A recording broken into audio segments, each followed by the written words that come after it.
Boa tarde a todas e todos. Muito bom ter aqui conosco. Hoje o nosso segundo encontro, né? Vamos tratar aí a palestra de hoje do Distrito de Inovação de São Paulo. E para debater esse tema, eu vou convidar o meu colega, o professor Dr. André Carlos Busanelli de Aquino.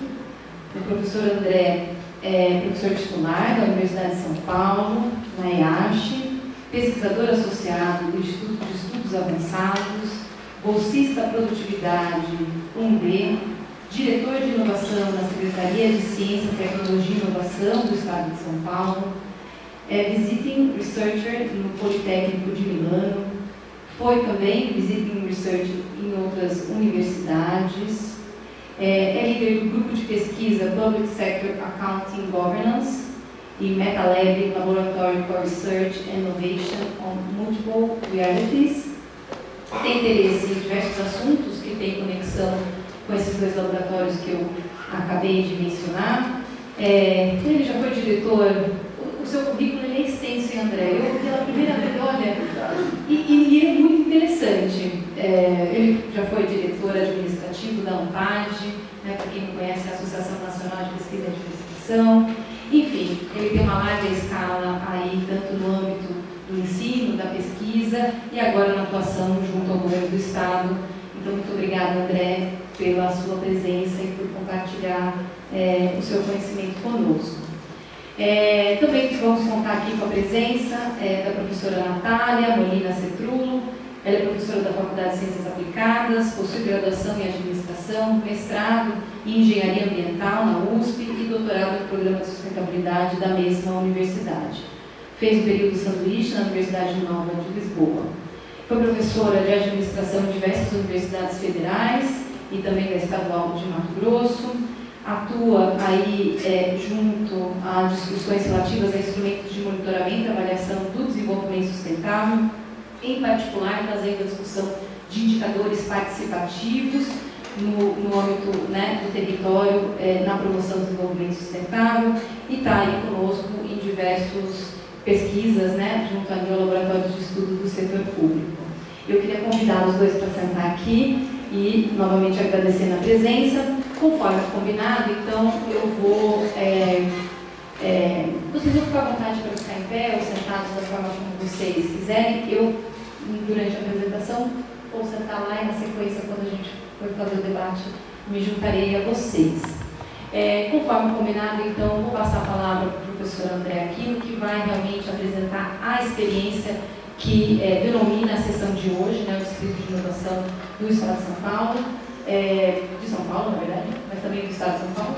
E na sequência, vou passar então para a Natália, que vai nos apresentar uma discussão aí relacionada à participação social, indicadores no território de quarta geração, buscando o diálogo com as discussões que estão sendo promovidas no Distrito de Inovação. E na sequência, eu vou, obviamente, a partir aí da minha função de moderadora, colocar alguns apontamentos e abro, claro, aí para a plateia poder fazer as perguntas. Queria só, para finalizar, agradecer toda a coordenação da professora Maria Gabriela, mais famosa como Gabi, da amostra que a gente está vendo ali fora, né? E só destacar que, além de ser a coordenadora do CEUCI, ela também foi alçada aí a técnica em audiovisual e nos acompanhará durante essa sessão. Muito obrigada, Gabi. É isso. André, fique à vontade. Você pode fazer da forma como você preferir, em pé ou sentado. Vou acompanhar o seu tempo, para que faltar mais ou menos uns 10 minutinhos. Eu vou te sinalizando, vou faltar 5 minutos e assim vai. Obrigada. Bom, boa tarde, vocês me ouvem bem? Não sei se... Gabi, está saindo? Tá tudo certo? Sim, tá tudo certo. Bom, é um prazer muito grande estar aqui. Agradeço o convite do CEUCI, da professora Gabriela e da professora Milena, cumprimento todos do CEUCI. É um prazer trazer a Natália aqui contigo, dividir essa sessão contigo. É um prazer enorme a gente poder vir aqui ao Unicamp. Eu lembro que dos pontos marcantes do início do trabalho do Distrito de Inovação de São Paulo começou justamente aqui, quando nós estivemos participando de um evento organizado pelo CEUCI, de Territórios de Conhecimento de Quarta Geração, e aqui eu pude ver o que vocês estavam fazendo. Tem muitos desdobramentos daquele evento que a gente participou aqui, que depois a gente pode comentar um pouco.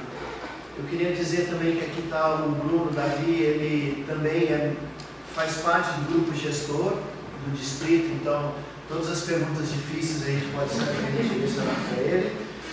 E muito do que eu vou falar aqui para vocês, da história do distrito e dos desafios que a gente tem para implementar o distrito, certamente tem muitas questões que vocês vão fazer que eu não vou conseguir responder, porque são questões que a gente ainda está tratando. E no Centro de Estudos de Urbanismo para Inovação, certamente eu estou aqui mais para aprender do que dizer soluções, vamos dizer como é que a gente vai resolver.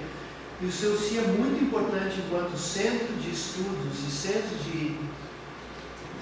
de ciência para o desenvolvimento financiado pela FAPESP, e ser especializado em urbanismo voltado para inovação e também voltado para a questão de sustentabilidade. É muito importante esse CCD da FAPESP para o estado de São Paulo como um todo. O RIDS, e assim como o Distrito de São Paulo, são dois dos distritos que nós estamos planejando para São Paulo. Então, o conhecimento que vai ser gerado aqui é muito importante. Bom, então vamos lá, só para dizer para vocês um pouco da ativação que nós estamos fazendo no distrito. Como a gente vai falar para vocês, o modelo de distrito que a gente está implementando lá, ele é do tipo anchor-based, ou baseado em âncoras, organizações que já existem no território. É diferente de outros modelos de distrito que primeiro se constrói a estrutura imobiliária, a casca, e depois leva para ser ocupado por empresas que têm interesse em coabitar aquele espaço. No nosso caso, assim como o RIDS, as organizações âncoras já estão presentes no território e a dificuldade de articulação é de outra natureza.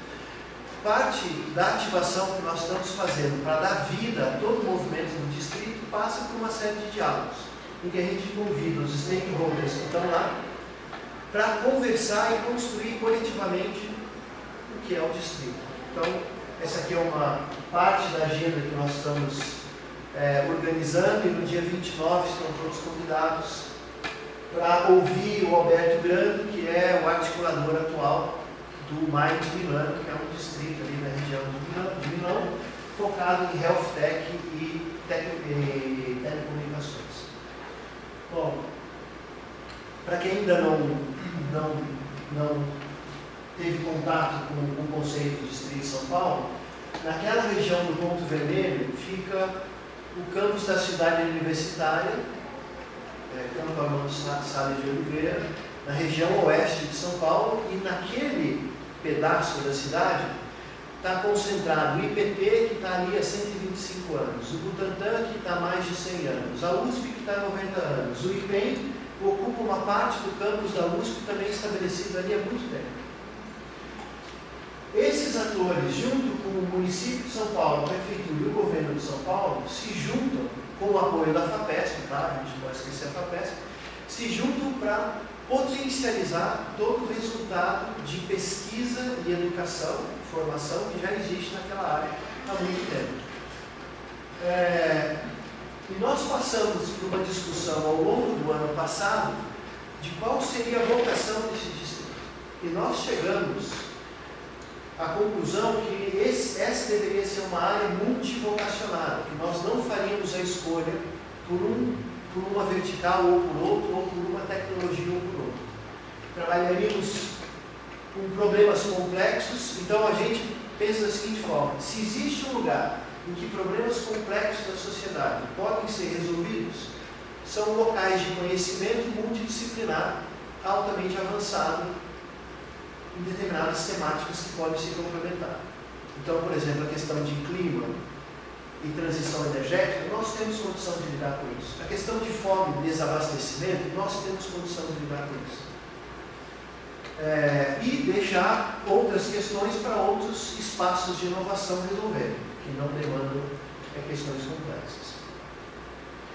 Em grandes números, ali, claro que quando a gente olha para a área do RIDS, é muito maior do que aquela área, nós estamos confinados numa região urbana, que já é densamente ocupado, mas 77 mil pessoas passam por aquela área, distribuídos em mais de 100 cursos de doutorados em STEM e 60 cursos de doutorado em Humanidades, 300 grupos de pesquisa financiados pela FUPESP, mais de 6 ambientes de inovação aberta, por exemplo, a incubadora de base tecnológica, que é gerida pela Oficina Técnica e implantada no IPEM, está ali. O Green Hub, que é o equipamento da prefeitura que trata negócios para sustentabilidade, também está na região. Então tem 6 ambientes de inovação aberta já operando, 7 unidades em Brapi e mais de 5 bilhões de recursos do Estado, do governo do Estado, que já são empregados ali na área, em forma de salários de professores,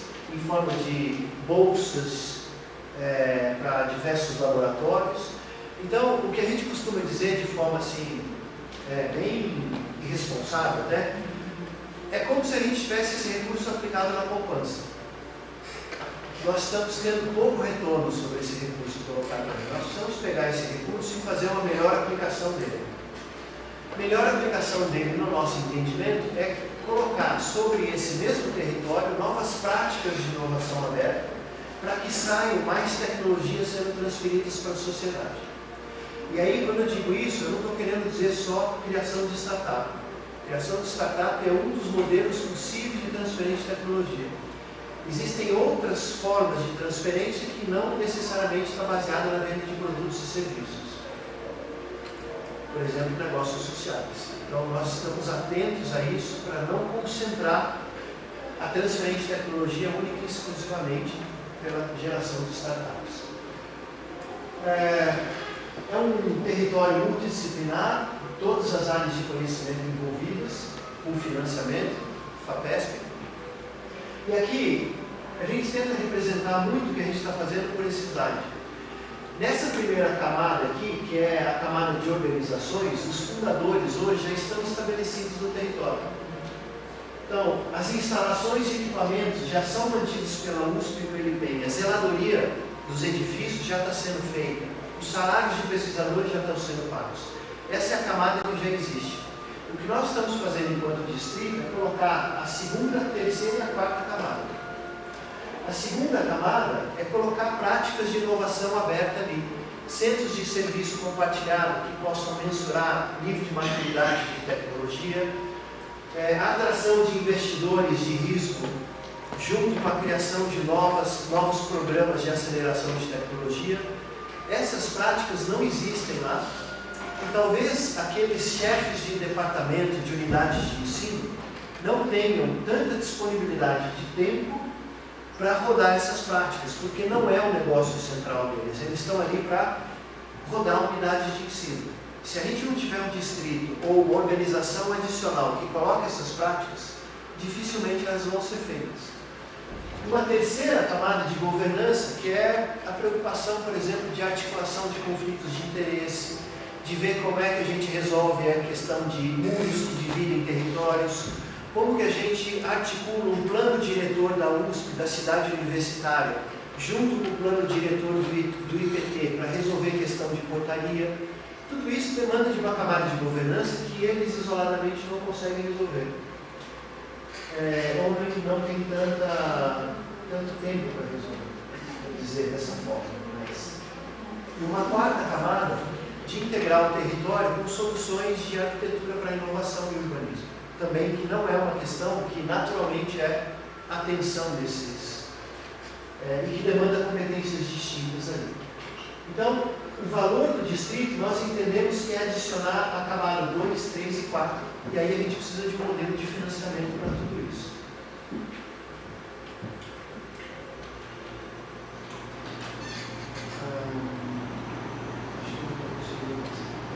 Pronto. Nessa parte da cidade, um grande elemento integrador é o Rio Pinheiros, que pode integrar toda a região sul da cidade com a região oeste via transporte fluvial. Esse já é um plano que está sendo feito pela Prefeitura Municipal, inclusive um dos barcos que está sendo desenvolvido, ele é movido a hidrogênio, então tem todo um aspecto interessante ali de sustentabilidade para a gente discutir. E aqui é a oportunidade do Estado, junto com a Prefeitura, trabalharem juntos no desenvolvimento dessa região. Como que a gente atua? O valor do distrito é mostrado por esses serviços aqui. Então, a integração de atores no território, a atração de novos atores que normalmente na cidade de São Paulo ficam do lado direito do Rio Pinheiros, ali na Faria Lima, fundos de investimento, a gente precisa atrair esse pessoal para cá. Melhores práticas de inovação aberta, serviços compartilhados. Ali na região nós temos diversos NITs. A USP tem os 2, 3 NITs, Núcleo de Inovação e Tecnologia. O IPT tem o seu NIT. O Butantan tem o dele. Cada um deles talvez tenha sobreposição de ações e recursos, talvez eles possam se especializar e talvez a gente possa fazer com que eles consigam direcionar os NITs para um papel mais estratégico. Indução de cultura para a inovação no território, atração de novos atores. Uma das ações que a gente está fazendo é colocar o distrito no mapa turístico de São Paulo, para que as delegações estrangeiras que passem pela cidade, elas possam ter uma rota turística de ciência e tecnologia. Isso a gente faz com que os laboratórios eles sejam visitados de maneira mais organizada e não simplesmente orgânica. A gente tem uma orientação estratégica mais forte ali. E também temos um papel em advocacy temático. Então, uma das questões que o distrito vem trabalhando, como que nós podemos fazer o Tribunal de Contas do Estado atuar segundo o marco regulatório de inovação e não usar o marco regulatório da maneira tradicional de compras públicas. Então, se cada um desses atores for trabalhar isoladamente, talvez a gente não tenha força suficiente, mas se os distritos de São Paulo, como um todo, entrarem nessa agenda, nós temos muito mais força para fazer no advocacy regulatório de maneira consolidada. Qual é o nosso modelo de operação hoje? Nós definimos um princípio que seremos uma entidade autônoma, administrativa e financeiramente. Portanto, a gente não vai ter financiamento público de recursos do orçamento do Estado, justamente para não depender de ciclos políticos. Para isso, a gente precisa, óbvio, captar recursos privados e, portanto, de um modelo de governança de alto padrão internacional para que a gente consiga captar recursos e gerar confiança nos atores privados de destinarem recursos ao distrito. Multivocacionado e multiprogramas e multiorquestrador. Como é uma área grande e complexa, não necessariamente a gente vai ter um único orquestrador para tocar todas as atividades naquele território. Talvez a gente possa ter múltiplos programas rodando em cada trecho um orquestrador especializado naquele tema, ao invés de colocar o território todo sendo gerenciado ou sendo tocado por um único orquestrador. Isso vai afetar o modelo de financiamento também que a gente tem aí. Bom, aproximando, então isso aqui é para dar um contexto geral, aproximando um pouco mais aqui do que a gente está falando, esse distrito ele teve algumas fases. E, claro, cada um que olhar a história do distrito vai dividir em diferentes, vai usar uma taxonomia diferente, uma classificação diferente. Numa primeira fase desse distrito, já existia uma previsão do Parque de Inovação do Jaguaré, na primeira versão do Rio Arco Pinheiros, que define o uso do solo naquela região da cidade. No ano de entre 18 e 20, teve o uso de um estudo da FIP para conceituar um projeto que chamou, na época, que recebeu o nome de CIT. Esse projeto de distrito de inovação, ele tinha uma proposta de valor baseada num conceito de desenvolvimento imobiliário. A proposta de valor é uma proposta imobiliária típica daqueles distritos de inovação que a gente vê, por exemplo, em Singapura. Primeiro a gente constrói o continente, depois a gente coloca o conteúdo lá. Bom, não é esse foco que a gente está seguindo hoje, essa fase ficou no passado. Hoje, o conceito de distrito que a gente usa, a proposta de valor, está na ativação das práticas de inovação daquelas âncoras que já estão lá. Então hoje nós não focamos no desenvolvimento imobiliário. Nessa fase que a gente já passou por ela, nós não temos nenhuma formalização jurídica e modelo de governança muito inicial. Nós hoje estamos na transição da fase 2 para a fase 3, em que a gente constitui a personalidade jurídica, implementa a governança, mas ainda assim a proposta de valor é a integração das práticas, não só agora dos atores internos, mas a integração das práticas também dos atores externos. É nesse momento que a gente começa a trazer uma aceleradora de empresas de alcance internacional e começa a desenhar programas específicos para o distrito de inovação. Vocês viram que nenhuma dessas fases a gente ainda está na condição de falar em quais as melhorias arquitetônicas e urbanísticas que vão ser feitas naquele território. Por quê? Porque ainda esses atores, nessa fase, têm interesses muito difusos. Se a gente trouxer essa questão agora para a mesa, nós não conseguimos consenso. E sem consenso, nós não conseguimos avançar nas etapas necessárias de governança, formalização e atração de investimentos.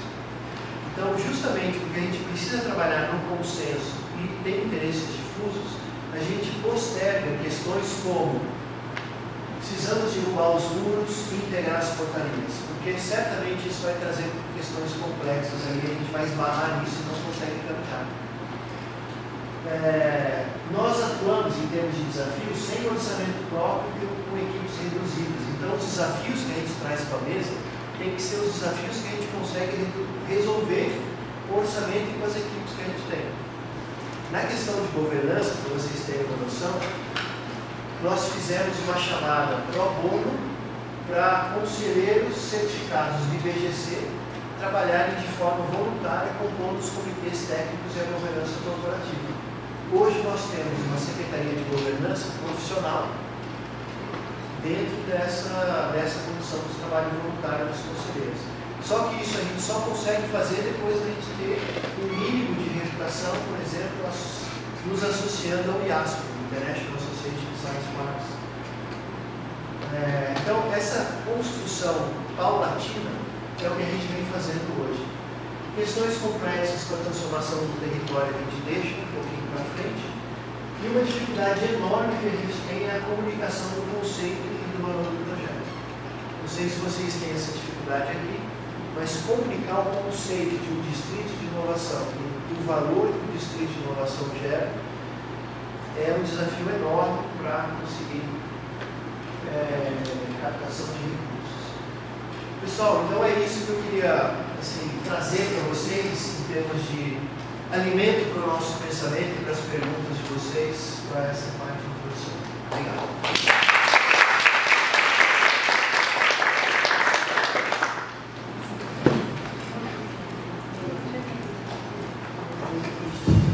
Obrigada, André. Agora vamos passar para a apresentação da professora Natália. Novamente, Natália, muito obrigada. Fala, professora. Obrigada, eu que agradeço, é um prazer estar aqui. Na verdade, quando eu recebi o convite para me falar, eu fiquei pensando, ok, eu trabalho com uma operação de desenvolvimento sustentável, de participação, o que eu consigo contribuir para essa discussão, né? E aí, eu fiquei me perguntando, e a proposta de hoje, conversarmos um pouco, refletirmos um pouco, como é que a gente consegue pensar no envolvimento da sociedade nessa construção de inovação e na busca da sustentabilidade desse território. E isso pode ser aplicado. Tem que virar para cá. Obrigada. Então, vamos falar, quando a gente pensa nesses territórios, né, de conhecimento, quando a gente fala de participação, a gente parte do pressuposto, primeiro, que nós temos uma base de sustentabilidade muito forte, né, na gestão dos territórios, e que está atrelada ao desenvolvimento sustentável. E é impossível.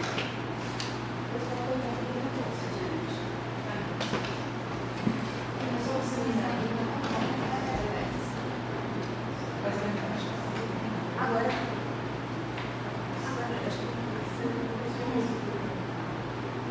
Não é para cima, não. pronto.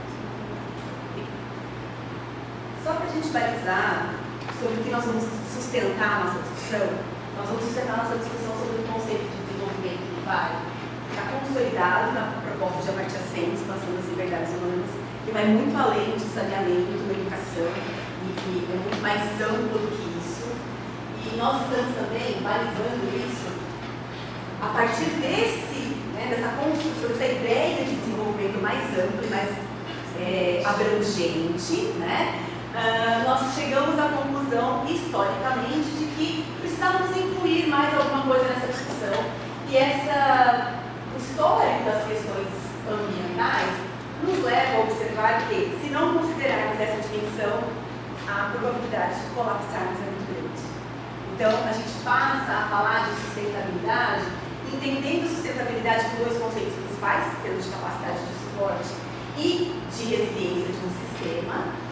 E aí, a gente pensa que a sustentabilidade, então, a gente começa a observar, né? Então, tá, a gente tem que levar em consideração a capacidade de suporte e resiliência. Vamos dar uma olhada nos nossos indicadores, eu não consigo ficar sem os indicadores, né?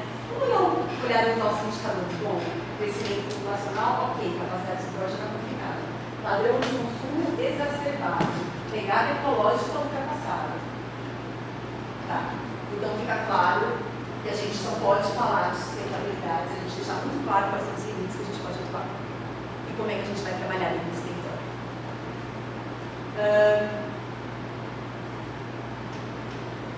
Quando a gente fala de desenvolvimento sustentável, a gente está chegando nesse ponto, então, é de dizer, olha, nós estamos então falando desse desenvolvimento que tem uma base social forte e consolidada, que leva em consideração o bem-estar das pessoas que ocupam esse território e que precisa levar em consideração esses limites planetários para conseguir causar algum tipo de desenvolvimento e de inovação nesse território.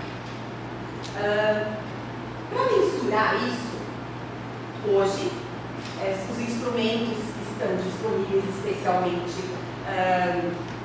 estão postos, né? São os Objetivos do Desenvolvimento Sustentável, que são metas estabelecidas para pensarmos a sustentabilidade e o desenvolvimento da nossa cidade em vários pontos.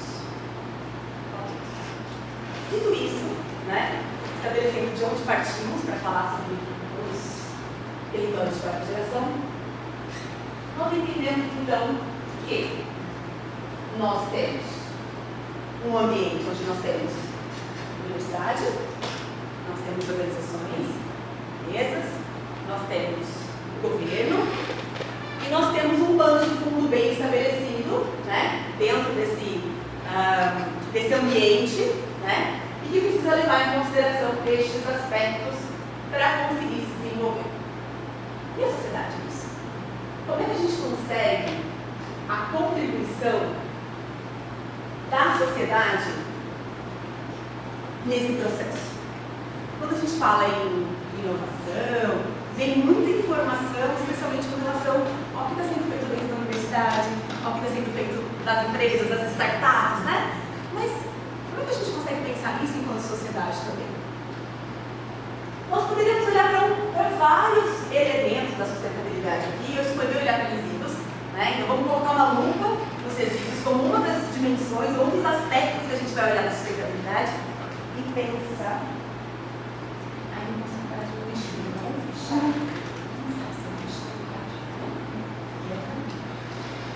Então vamos colocar uma lupa em um dos aspectos e vamos fazer um exercício reflexivo para pensar como que nós conseguimos, então, pensar em termos de tecnologias sociais, nós temos geração de renda e temos uma governança colaborativa. A primeira coisa que a gente precisa pensar nesse processo é no diagnóstico desse território. E aí, a primeira coisa que a gente precisa fazer, quando a gente pensa nesse diagnóstico, é quais são os problemas, estamos fazendo exercício para resíduos sólidos, podemos fazer por outras áreas. Quais são os problemas que existem nesse território? E daí que assim, depende para quem você pergunta. Se você perguntar para a empresa, você vai ter um olhar. Se você perguntar para o órgão público, você vai ter outro olhar. Se você perguntar para as pessoas, você vai ter outro olhar. E para conseguir ter um diagnóstico completo, a gente precisa dessas múltiplas informações. nós tivemos com o uso, e aí a gente tem várias possibilidades, várias ferramentas para usar. Há 2 anos ou 3 anos atrás, nós fizemos um estudo da coleta seletiva para o município de São Paulo. Então, vamos pensar São Paulo, onde nós temos um território que são muitos territórios, e são muitas realidades. E que nós precisávamos entender aquele território e fazer um diagnóstico. Se a gente olhasse a informação de um só dos ângulos, né, ficava raso, a gente precisava entender para conseguir pensar no modelo de coleta seletiva. Então, uma das coisas que nós fizemos para olhar a especificidade do território foi fazer um mapa, sentar com os técnicos que andavam no caminhão e coletavam lixo, para ele dizer assim, olha, nessa rua aqui passa caminhão grande, na de trás só passa caminhão 3/4. Aqui é a porta da favela, então aqui não sobe nem o carrinho, aqui as pessoas têm que descer porque é muito estreito. Na outra entrada sobe o carrinho. Onde está escrito isso, senão para as pessoas que estão diretamente em contato com isso? Só dava para identificar fazendo isso próximo das pessoas, como melhorar o processo. Como é que a gente sabe com relação a como é que vem a informação do material? Uma coisa é o que está sendo estabelecido pela cooperativa, né? Dados gerais. A outra é entender com os catadores que, olha, embora a reciclabilidade desse material seja X, na prática isso não funciona, porque aqui não tem mercado. A gente não tem o que fazer com isso. Isso é um problema. Olha, tal bairro é excelente. A gente consegue porque as pessoas estão engajadas e contribuem. Nesse bairro a gente não tem. Essa informação, a gente tem uma caixa geral. Agora, essa informação, a gente só consegue conversando com as pessoas que lidam, que estão vivendo o problema no dia a dia. Os moradores, ninguém melhor que os moradores para contar os seus pontos receados. Porque todos os dias eles passam na rua e sabem onde tem, onde não tem, ele tira, mas volta. Então, o problema dos resíduos, ele está no nosso dia a dia, no dia a dia de todo mundo. E para a gente conseguir identificar o problema do território, olhando para a lupa dos resíduos, que é o nosso exemplo, a gente precisa considerar essas múltiplas informações de todos que estão envolvidos. Para a gente poder pensar, então, nesse diagnóstico, a gente pode, então, coletar a informação dos diversos atores, a gente pode, na verdade, mapear esses atores. Existem várias ferramentas para a gente conseguir entender a relação de poder entre eles, inclusive participativas, o NetMap, colocar todo mundo sentado, entender como é que estão esses fluxos, por exemplo, né? A gente pode pensar, como é que a gente faz a caracterização desses resíduos no território? Sai dessa empresa, vai para onde, vem daqui, o que a gente entende? Vamos pensar no nosso território, nesse território de inovação que nós estamos considerando e que tem esses atores importantes. Como é que está o fluxo disso? Vem de onde, vai para onde? Como é que funciona? E de que tipo de resíduo a gente está falando? Para pensar o território, a gente vai ter que entender isso.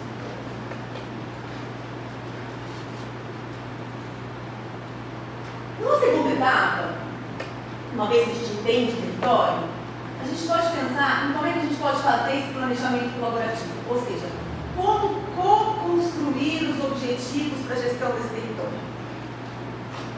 Mas precisa co-construir? Como é que a gente precisa envolver as pessoas nesse processo? Especialmente na minha experiência com indicadores, o que a gente observa? A gente observa que quando os indicadores são propostos por técnicos, as pessoas não têm envolvimento nesse processo. Normalmente, esses sistemas de indicadores tendem a não ser tão bem aceitos ou não serem incorporados pelas pessoas. Por quê? Porque elas não fizeram parte do processo desde o início. Então, para que nós tenhamos um maior engajamento, para que as pessoas façam parte, possam alimentar essas informações e continuar envolvidas no processo, né? A gente precisa estabelecer as prioridades, os objetivos de forma compartilhada, de forma conjunta. Quais são os problemas? Depende, né? Depende do olhar de cada um. Frequência de coleta. Clássica, né? Pergunte sobre frequência de coleta para a operadora. Ela vai dizer assim, não, 2 vezes na semana é suficiente, porque olha, 2 vezes e tal, ok. Tem lugares na Europa, uma vez na semana, ok.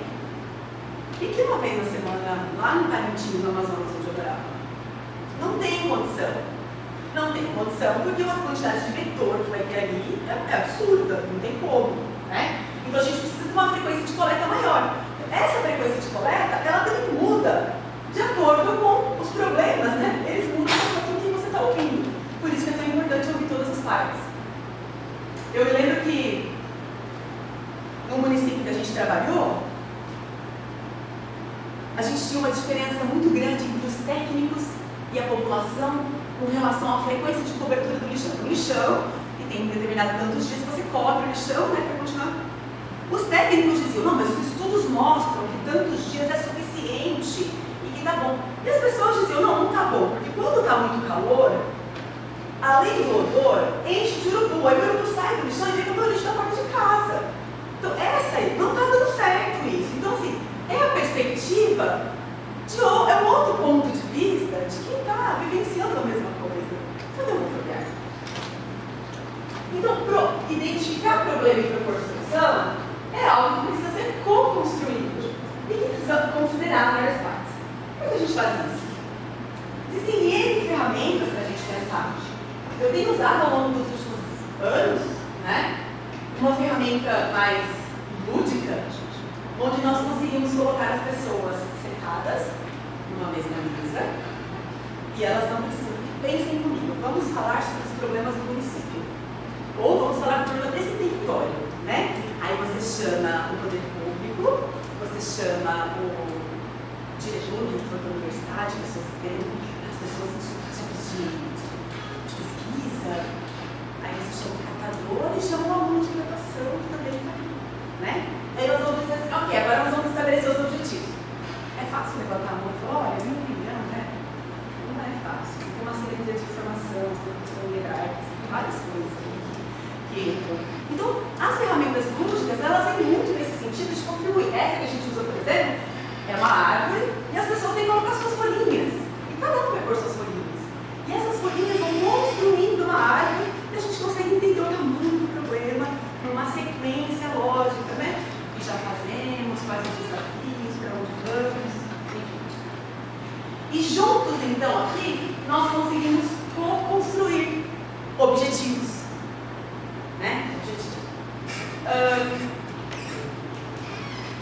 Os objetivos, eles mudam. A gente pode ter dois territórios muito parecidos e eles mudam muito os objetivos de um lugar para o outro.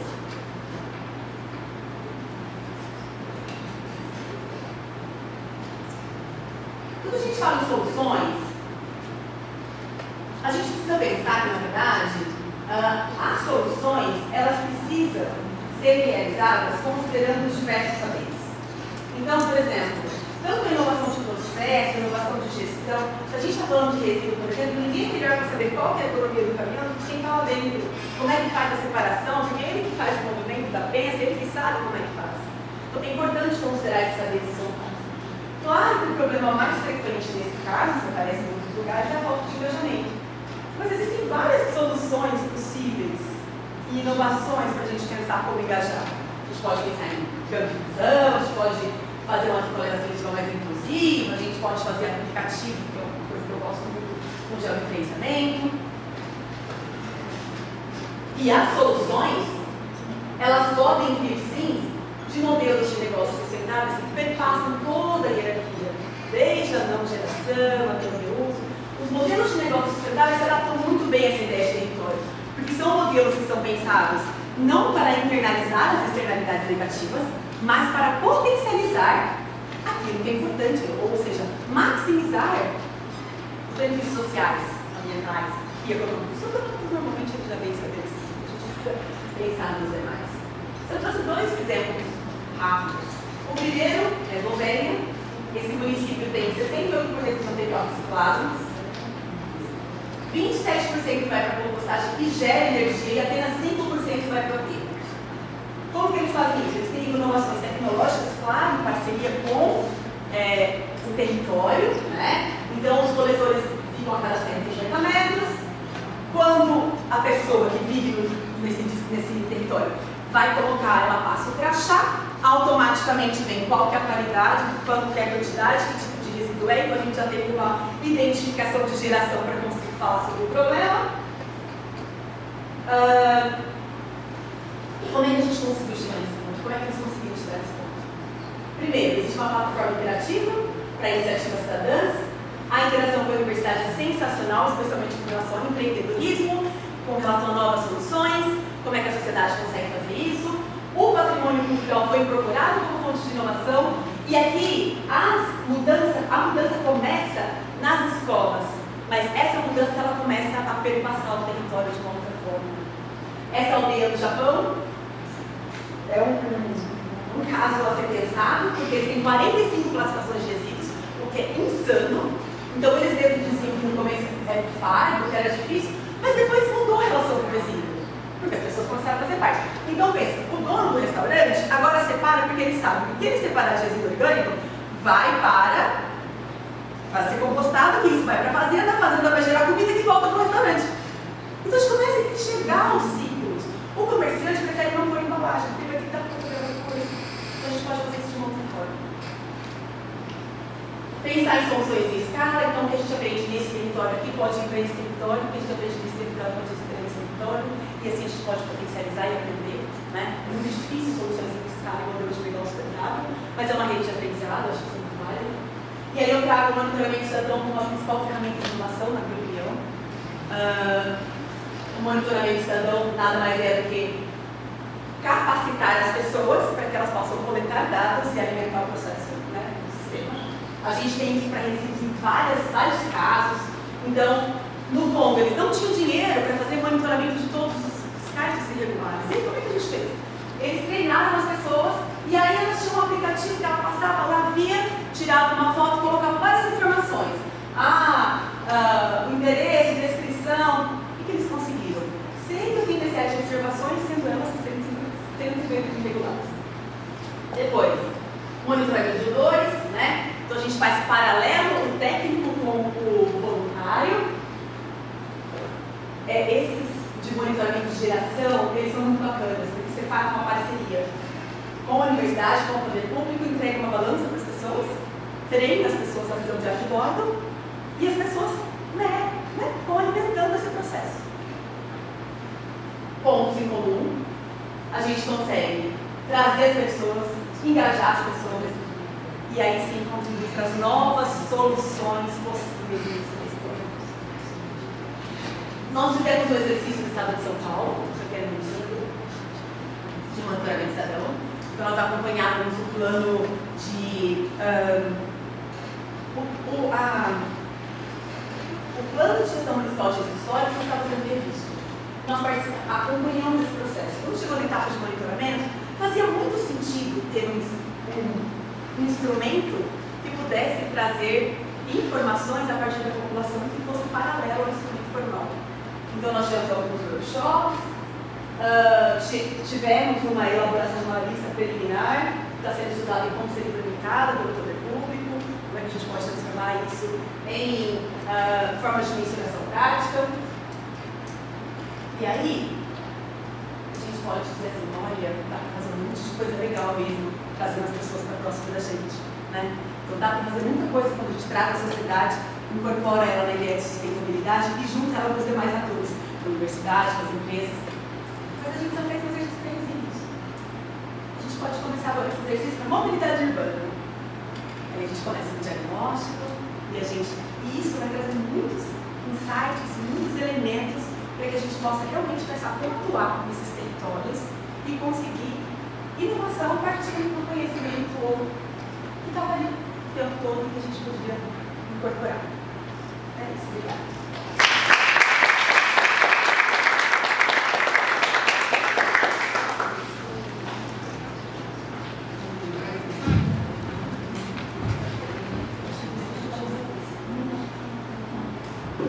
Obrigada, Natália. André, por favor, senta aqui com a gente. Eu queria aqui até fazer uma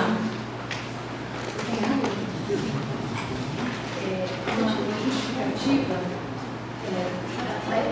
na escolha, em particular, na escolha da palestra da Natália, e como moderadora e também estudiosa do tema, nos últimos tempos, a gente vem aí, pelo menos no último mês, realizando uma revisão sistemática de médio e grande porte, né, Marcela? Assim, uma revisão olhando tudo que já foi produzido no mundo, nas diferentes bases, aquelas bases que a gente mais conhece, né? Bases de dados, nas quais as revistas estão ancoradas, buscando compreender o que os autores, as experiências compreendem como distritos de inovação, territórios do conhecimento, parques científicos tecnológicos de quarta geração, né? Então estamos aí num esforço bastante grande, uma equipe de mais ou menos 12 pessoas fazendo uma leitura atenta de um conjunto grande aí de artigos, capítulos de livros e etc.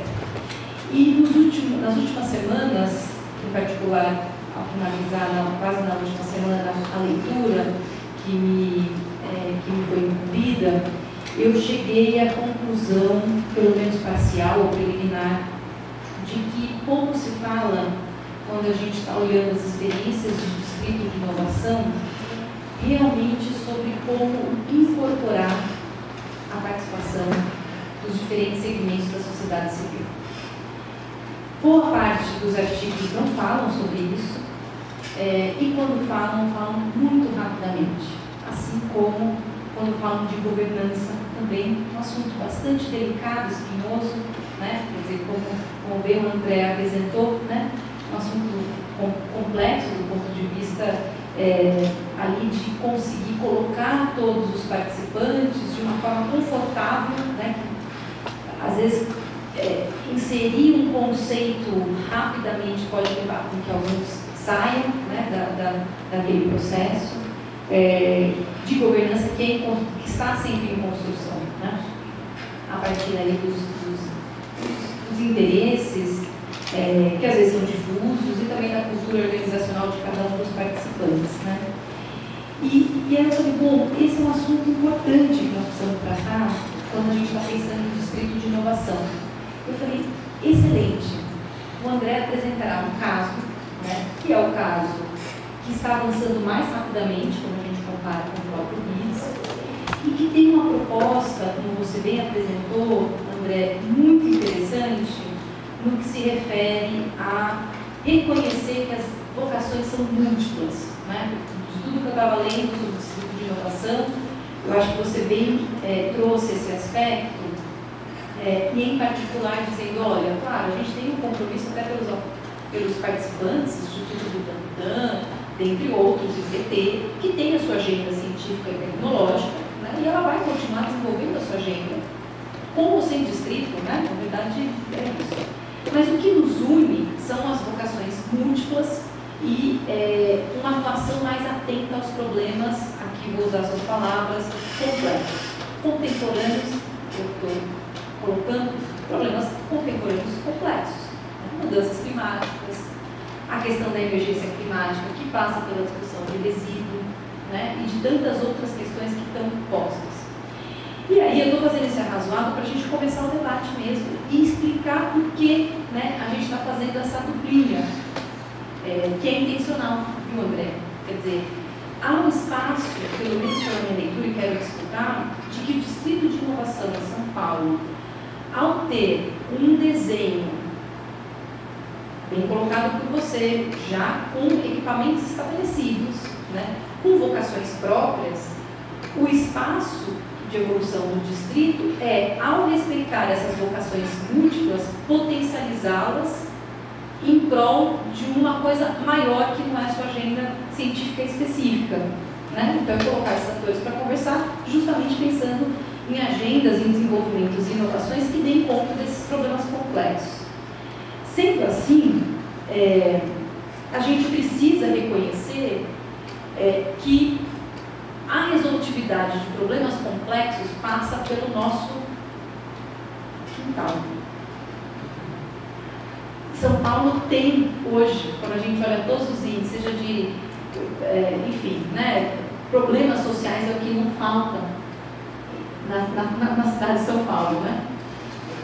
Podemos escolher, exato. Então, nesse sentido, a minha primeira pergunta é: em que medida vocês estão olhando para este território que vocês estão olhando, estão inseridos, com essa função de que os problemas complexos, a gente sempre olha como se eles fossem aquele problema que está ali, olha, é complexo, ele está no horizonte de médio e longo prazo. A gente tende a olhar isso, né? Óbvio que não, mas enfim, quando, em face disso, a gente já tem problemas hoje colocados no quintal de vários desses ambientes que deveriam ser o primeiro ponto de partida de inovações sociais tecnológicas.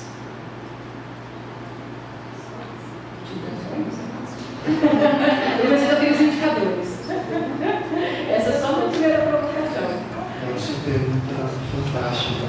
Eu começaria dizendo que, quando a gente está num projeto dessa implementação, a gente percebe que as pessoas ali têm um entendimento completamente diferente e heterogêneo do que é um distrito de inovação. A gente já começa não concordando por aí. Cada um entende o distrito de inovação e inovação. E eles também entendem como cada um tem sua própria pauta, cada um tem seus interesses.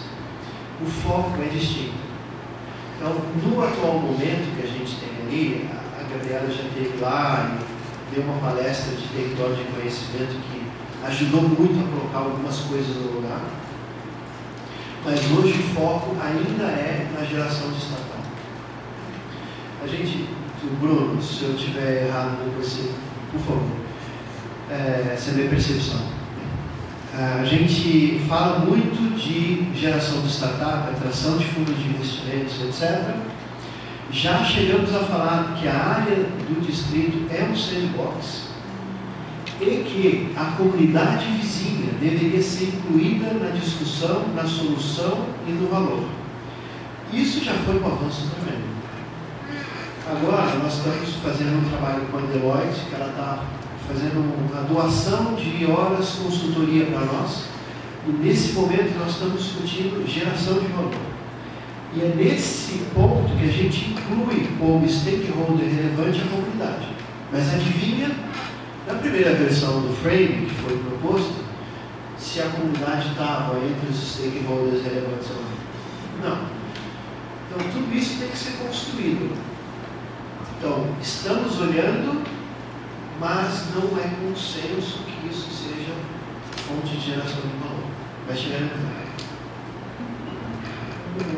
E você sabe que eu estou convencida, né, até que me convença do contrário, de que assim, a nossa relevância do ponto de vista acadêmico, científico, nessas discussões de distrito de inovação, ou territórios do conhecimento, passa por esses dois aspectos, a participação e a inovação social, tecnologias sociais, enfim, que não seja só aquela inovação que é comumente conhecida. A gente tem outros processos que geram inovação da mesma forma, né?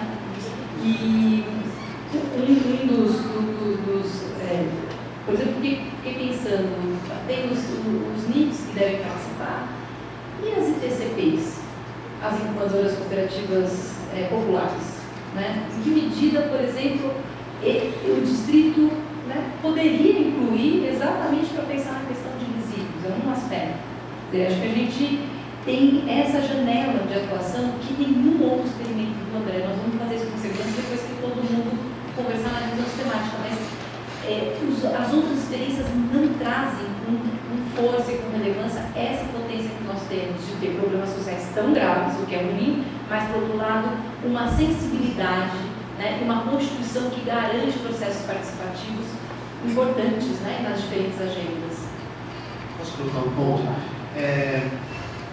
Eu acho que uma das dificuldades é nós sabermos como que nós introduzimos esses temas num ambiente que não é favorável.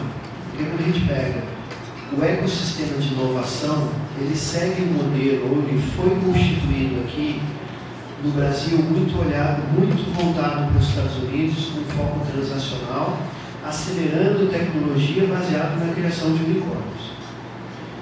Ou seja, um negócio de sucesso é aquele que escala vendendo produtos e serviços e que é vendido por milhões de dólares. Essa é a realidade das incubadoras, de grande parte das incubadoras, dos parques tecnológicos e dos centros de inovação. Como que a gente coloca uma trilha de aceleração de tecnologia ou geração de negócios nesses ambientes que o modelo de financiamento não é baseado em venda de produtos e serviços? Como que a gente atrai fundos de filantropia para financiar soluções que não estejam buscando retorno econômico financeiro? Não é dizendo isso é importante, vocês têm que fazer também. Porque simplesmente a gente ouviu, não, isso não é relevante, eu não quero fazer isso. Então tem uma forma de colocar isso. E o que a gente percebeu, a gente fez alguns experimentos atraindo o pessoal de economia de impacto para dentro do ecossistema de inovação. A gente rodou alguns eventos do SPI, o Sistema de Ambientes Móveis de Inovação, que é um grupo de especialistas de inovação falando para especialistas de inovação, e trouxemos economia de impacto lá para dentro. A gente percebeu que uma mudança de terminologia facilita muito a comunicação entre eles. Então, negócios sociais dificilmente vai ecoar de forma positiva. A gente pode fazer a mesma coisa não usando esse termo, porque a gente precisa quebrar barreiras que imediatamente trazem reações preconceituosas, limitantes. Então a gente precisa adequar a linguagem, porque senão esses grupos eles não interagem. Quando a gente for colocar a questão de economia circular do restaurante universitário do campus da USP como programa a ser resolvido dentro do distrito, eu preciso reconhecer ali que tem relações de poder, de terceirização dos serviços. Eu preciso saber o momento de colocar isso na pauta para ele conseguir ser aceito, senão ele vai ser imediatamente rejeitado. E aí só quem está no território consegue dar essa solução.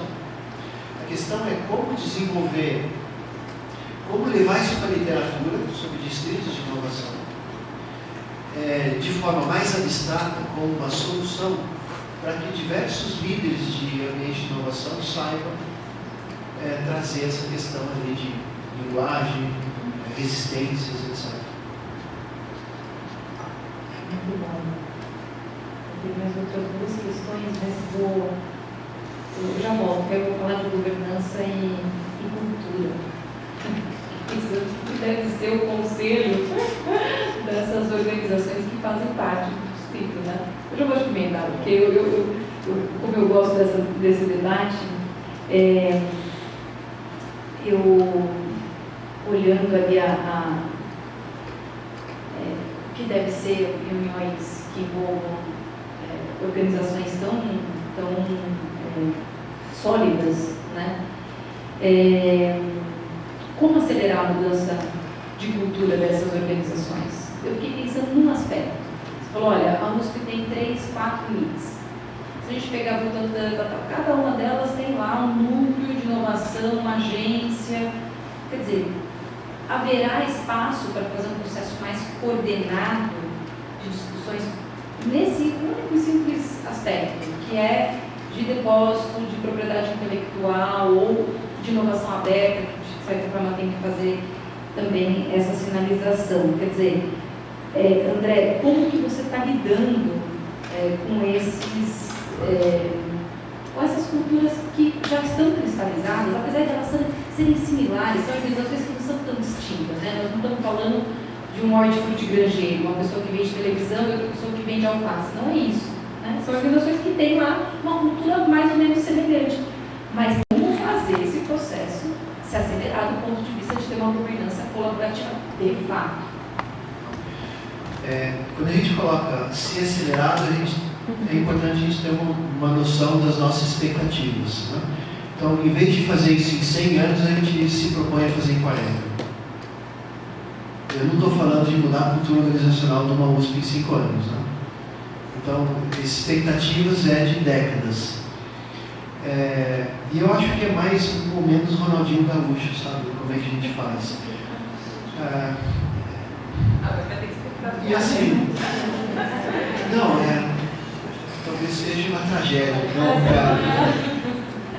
A gente procura não bater de frente com situações complexas porque nós não temos poder suficiente para fazer mudança organizacional.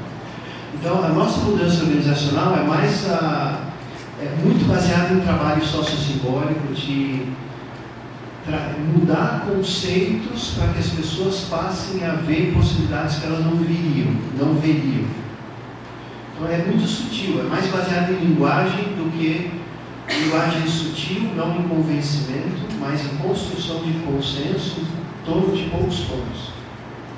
Quando a gente fala que a cultura de uma USP, do IPT são similares, elas são similares assim à distância.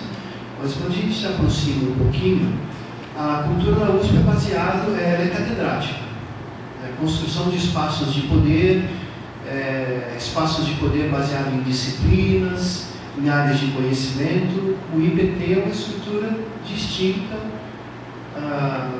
histórica, também cristalizada, mas com um aspecto distinto. O Butantan é o próximo do IPT, mas não muito similar. O IPEM, então, é muito diferente das outras duas. E quando a gente fala de uma USP, a gente tem ali só no campus cerca de 30 unidades de ensino distintas, cada uma com a sua...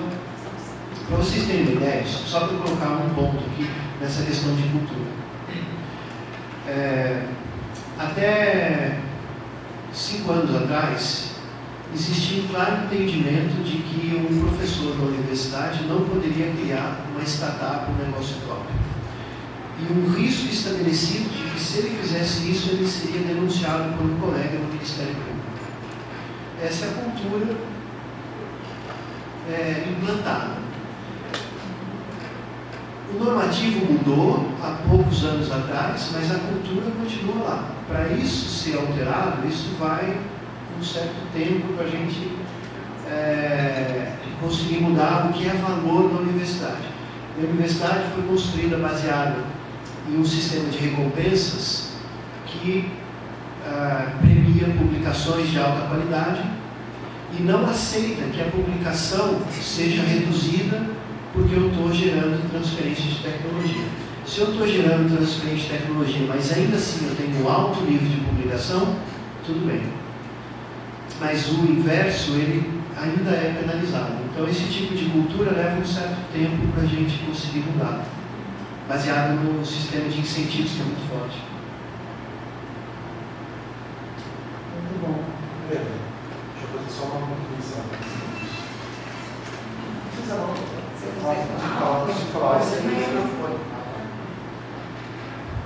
Então, um ponto importante é assim, como você mantém pessoas que representam essas instituições juntas por um bom tempo, tratando a questão do distrito.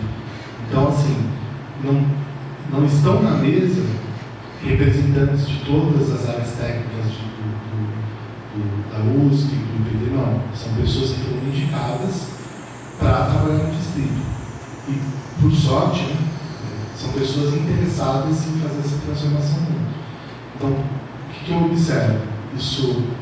Essas pessoas participam, se acostumam a trabalhar juntas, mas os grandes desafios e problemas complexos não são jogadas ali para aquelas pessoas naquela mesa. Então, o principal essas pessoas vão continuar trabalhando juntas e vão desenvolver caminhos de trabalhar melhor. Só que os problemas estão ali. Então, eles são elencados, decididos em conjunto e vão ser trabalhados em outros locais com maior participação. Então, quando você faz essas rodadas que o André apresentou no começo, diálogos, um representante do distrito, o membro fundador, ele vai para a mesa ali como observador. Ele não está com um papel de decisão. E aí ele aprende. E quando ele aprende, ele volta depois para uma outra rodada de decisão interna com outro olhar para decidir. E aí as reuniões nossas não são de conflito, elas são de consenso. Então acho que isso que é a principal diferença desse comitê de fundadores. Interessante, obrigada, Bruno. Natália, vou fazer também uma colocação para você, que, bom, eu não sei se você sabe, nós passamos por um processo participativo em relação ao PITS, que é o projeto de lei que vem sendo tramitado aqui no município de Campinas, que é uma legislação que revisa uma parte do plano diretor, a lei de zoneamento, enfim. Eu falei correto, mais ou menos, gente, por cima? Acho que é isso, né? Tá bom.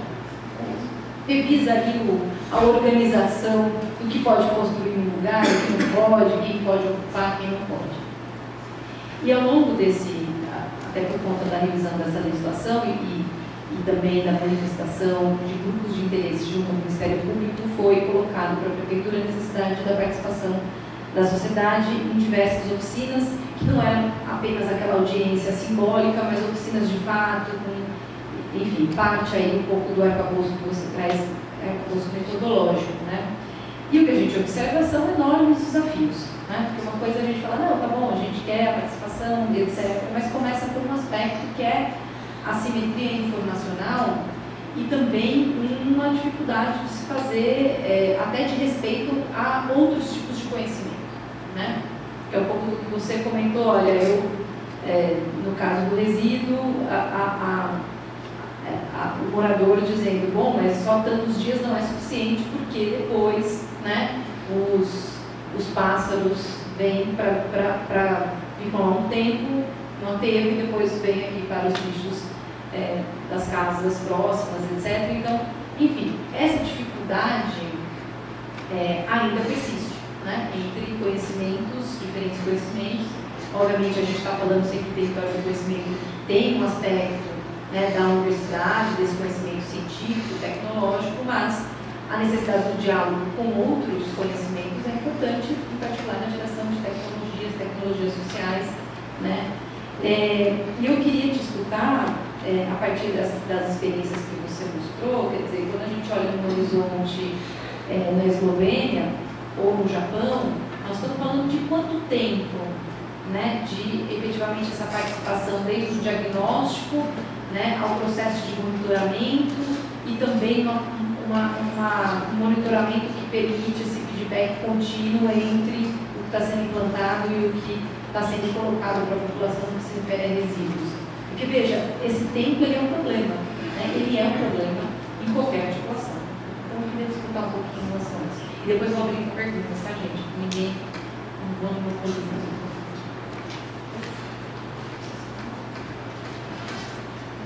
Eu acho que, primeiro, que quando a gente pensa no tempo, né, também tem uma questão de que tamanho que é esse processo participativo.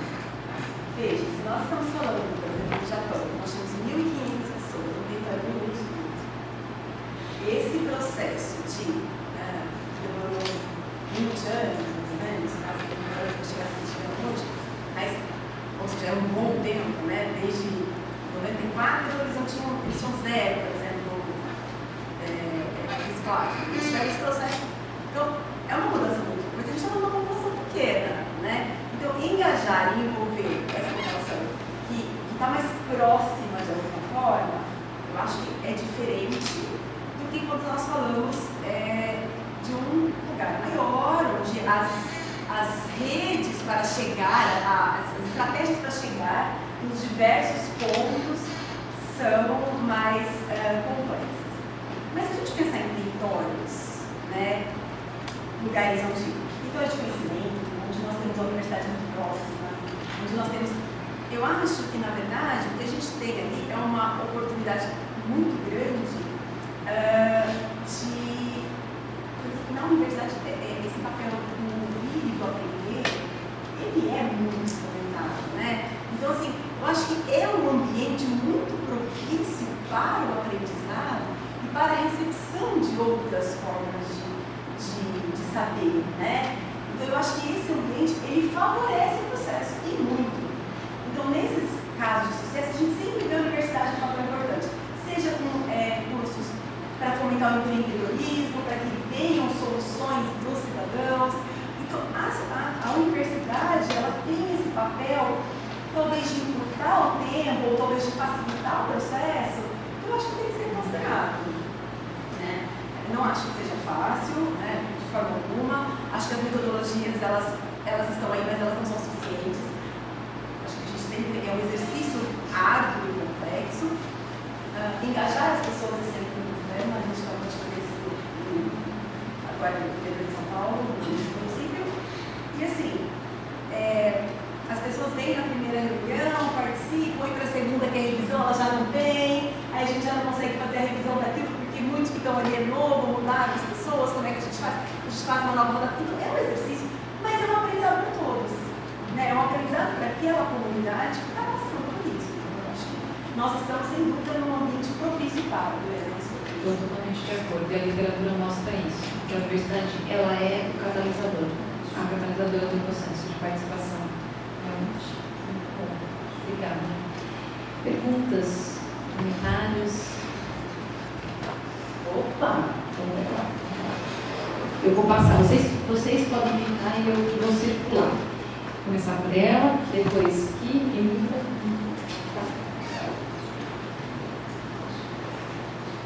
Nós vamos fazer igual, pode ser, gente? Realmente nós vamos fazer as 4 de uma vez, senão não vai dar tempo. Obrigada, professora. Agradecer também o Aquino, professora Natália. Acho que tem uma pergunta quando a gente fala, tem isso um pouco contexto da USP, mas a gente deve estar aumentando aqui, de onde estão os espaços, quando a gente fala em programas complexos, de resolver e construir soluções de forma interdisciplinar. Então, acho que essa é uma pergunta. Como construir os projetos em parceria, as atuações em colaboração? Eu acho que a interdisciplinaridade é importante, assim.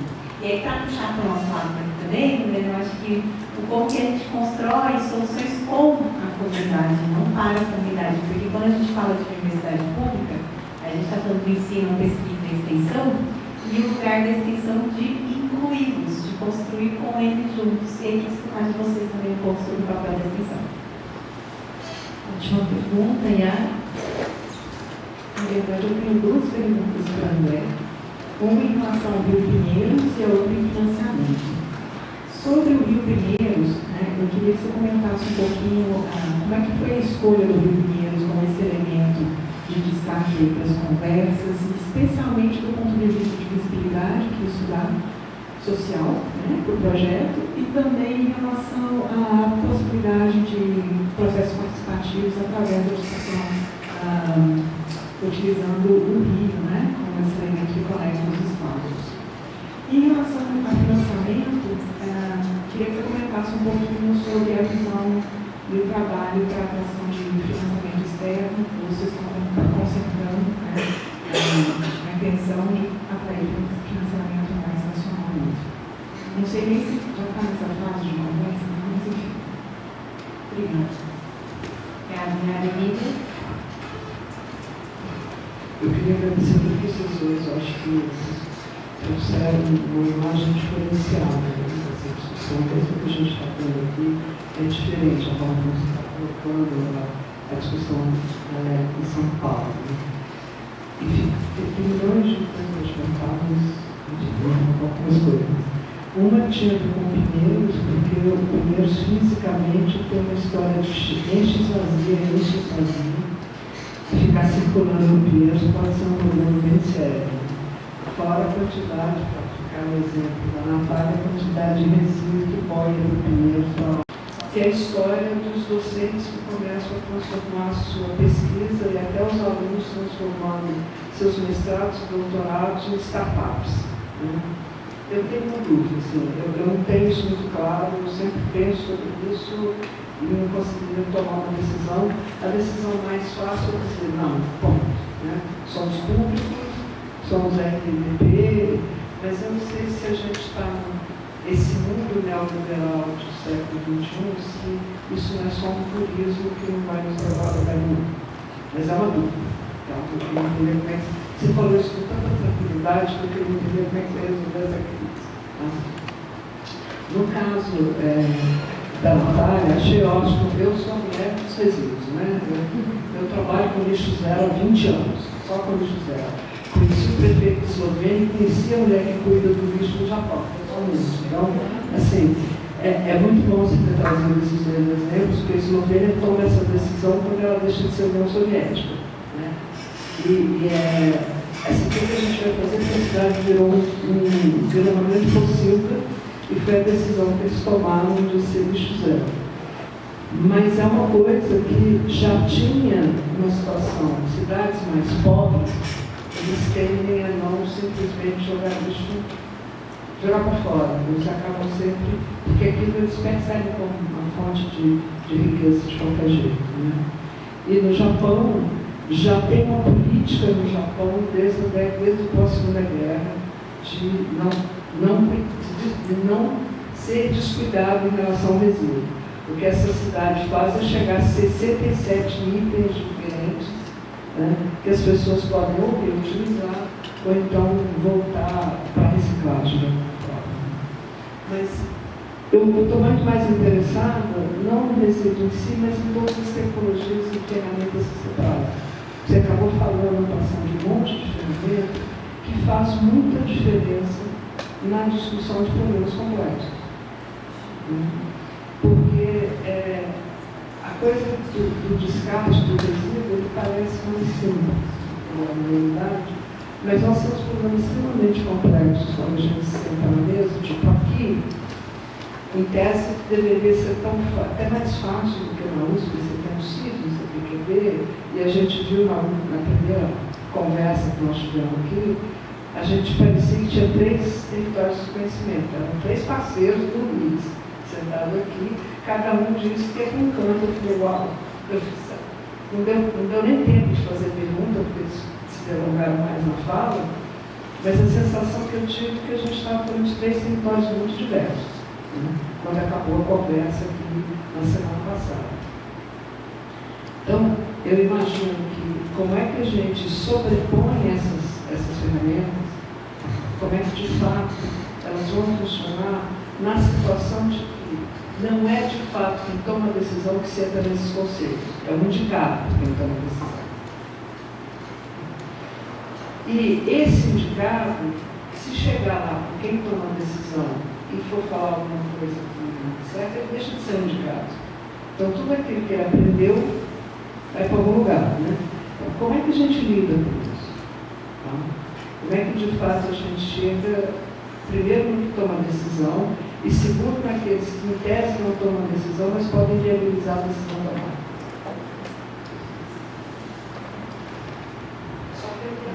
Gente, não tem mais tempo, eu vou passar para a Carol.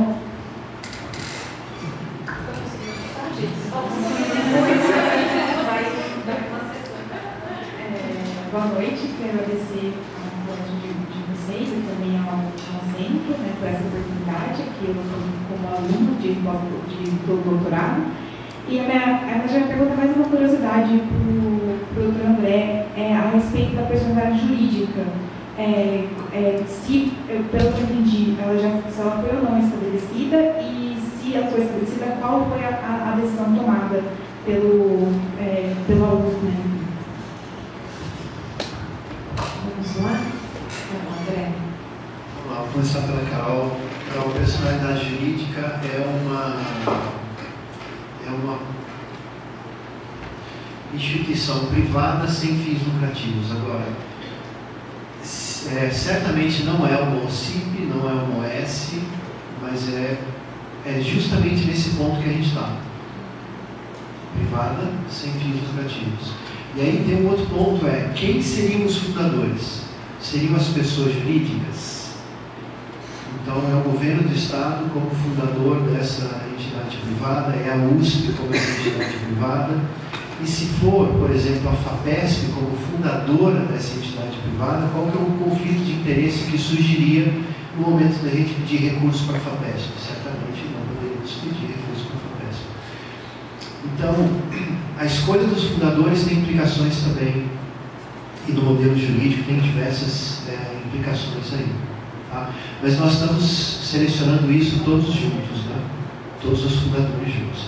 Respondendo aqui a Emília e a Yara com relação ao Rio Pinheiros, essa informação que a gente está trazendo é a que está sendo trabalhada pela Prefeitura de São Paulo, junto com o governo, a Secretaria de Meio Ambiente, Infraestrutura e Logística, no programa de despoluição do Pinheiros e de uso do Pinheiros como capítulo 37. uso do Pinheiros como transporte fluvial até o ponto, se não me engano, do Médio Pinheiros, porque a partir daí tem uma barragem, então tem detalhes ali, que eu não sei trazer todos para vocês. E participação da nossa parte em relação ao movimento Pinheiros, participação da população, por enquanto nenhum, mesmo porque nós estamos fora um pouco da discussão. Quando eu coloco no slide, eu estou mais dizendo para mim mesmo que eu preciso tratar isso do que a gente tem algo articulado. Mas tem um ponto importante do porquê do Pinheiros ali, é porque ele divide a cidade em dois. Ali, do lado de cá é mais ciência, do lado de lá mais capital. Do lado de cá é uma USP IPT isolado, do lado de lá mais integrado com a parte sociopolítica da cidade. Então nós precisamos vencer a barreira que o Pinheiros gera, isolando aquela área da cidade universitária.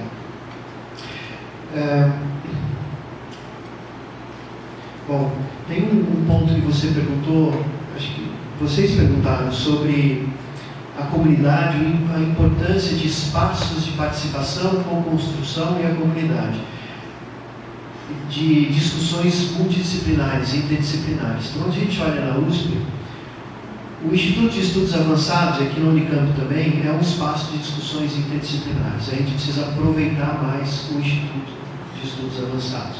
Os distritos são espaços de construção interdisciplinares. E todas as outras ações que a gente quiser colocar. Eu vou dar um exemplo para vocês.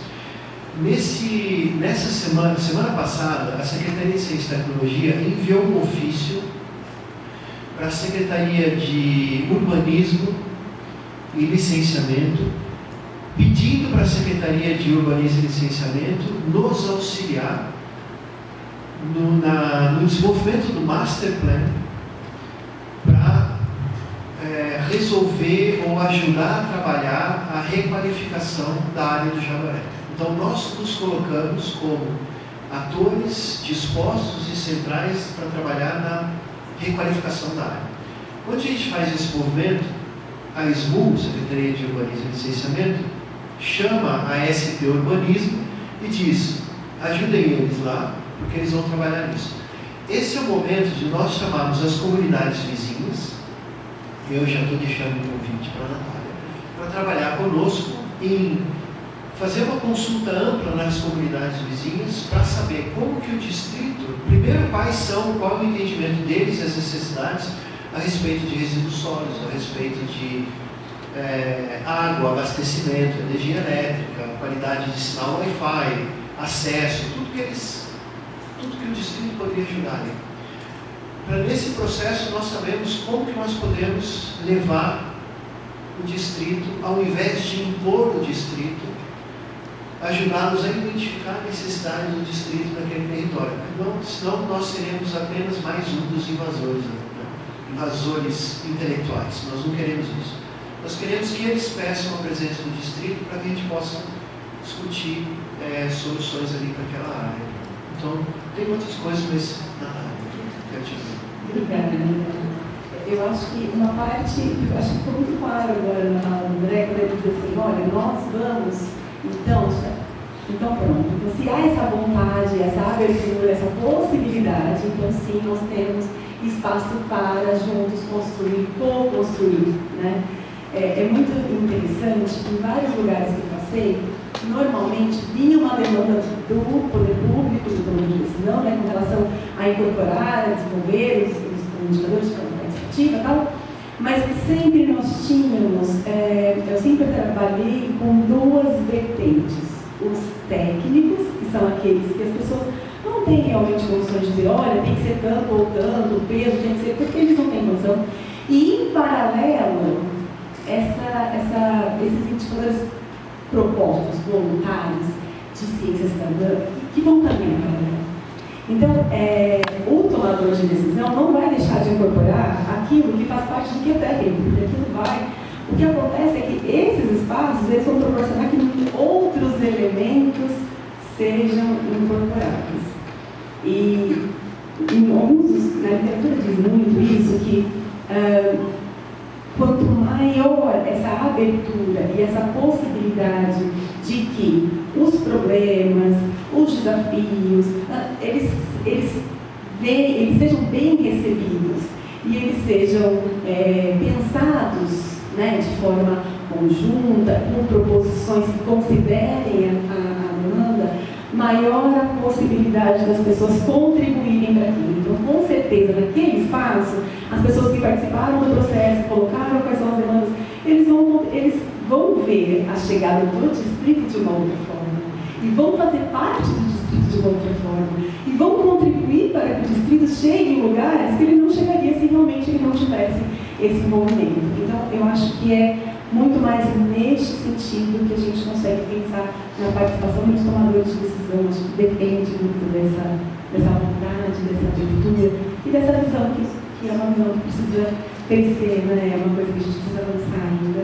Mas eu acho que a gente está no caminho certo. Com relação às metodologias, temos muitas metodologias que podem ser pensadas e que permitem diminuir esse fluxo de informação, que nos permitem pensar as coisas de outra forma, que não sejam tão... E é nesses espaços onde a gente traz outras formas de pensar, de colocar outras metodologias, é que nós conseguimos realmente, né, que as pessoas consigam colocar, né, que elas tenham voz, que elas... Isso vai tornando espaço, vai fortalecendo esses espaços de participação. Acho que é isso. E como responder a 2 minutos? 2 minutos. É para LGBT? É. Nossa, então... Eu, particularmente, eu não acho que o pesquisador RD&DP deve sair do laboratório para virar empreendedor. Essa não é a minha posição. As pessoas que são treinadas no método científico e, por exemplo, pessoas aqui que tocam laboratórios caríssimos, em que a hora de um laboratório é caríssima, a gente precisa dessas competências ali. Talvez a gente deva remunerá-las melhor. Mas eu não acho que essas pessoas devam sair para arriscar a vida de empreendedor.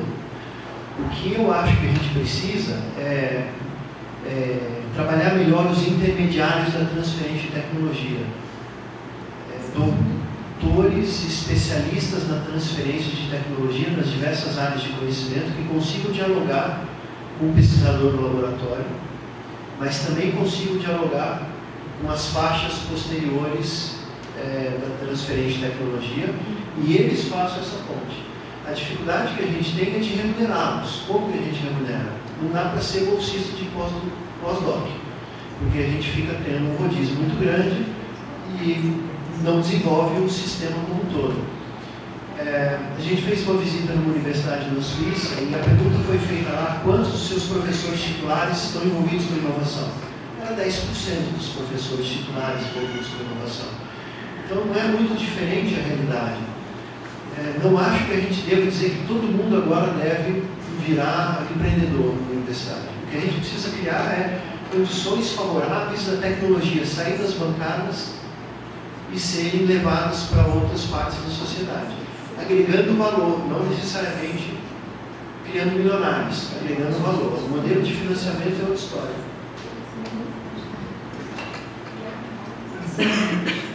Então tá bom, chegamos ao fim, gente, de mais um debate. Agradeço a participação de vocês, em particular da Natália, do André, que nos brindaram aí com reflexões muito interessantes. E até quarta-feira, nós estamos aí. Obrigada.